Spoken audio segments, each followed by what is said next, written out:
আগের ভিডিওটা এখানেই শেষ করেছিলাম, আবার চিজ করে শুরু করছি নেক্সট ভিডিওটা। হ্যাঁ, মাকে ফোন করছিলাম কারণ রাত হয়ে গেছিল, মা বলছিল কি রুমে আসবি না, আর রাতে তো হেভি খাওয়া দাওয়া ছিল সেদিনকে, মনে হয় এদিনই ব্যাক করেছিলাম, মনে পড়ছে না। যাই হোক, এইটা আগের দিনের ভিডিও ছিল, ড্রেসটা কম পড়ে গেছিলো তাই একই ড্রেস পরেছিলাম দুটোতে। যাই হোক, ম্যানেজ করে নিও একটুখানি।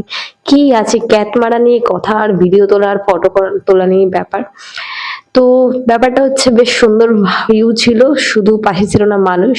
এই একটুখানি চা খেয়ে নিচ্ছি, একটুখানি লেবুর চা, কাকার স্পেশাল লেবু চাটা তোমাদের দেখালাম, আর এই দুটো কিনেছিলাম। আর এটা ক্যাকড়া খাচ্ছিলাম আমি আর মা। ক্যাকড়াটা হেভি ছিল খেতে, আর ক্যাকড়াটাকেও চেস করে নিলাম একটুখানি, দেন আমরা খাচ্ছিলাম। আর রাতে ছিল বিরিয়ানি, যেটা তোমাদের নিচে দেখাচ্ছিলাম আগের ভিডিওতে, বানাচ্ছিল, চাল আর আলু রেডি হচ্ছিল। ওকে, আমি শুধু খেয়ে গেছি। আমরা মানে তোমরা আমাদের আগের ভিডিও, মানে যে কটা দিকের ব্লগ আছে সব করে দেখলে বুঝতে পারবে কত আমাদের খাওয়া দাওয়ার টিমটা কিন্তু দারুণ ছিল, খাবারগুলো দারুণ বানাচ্ছিল না। দেখা হচ্ছে নেক্সট ভিডিওতে।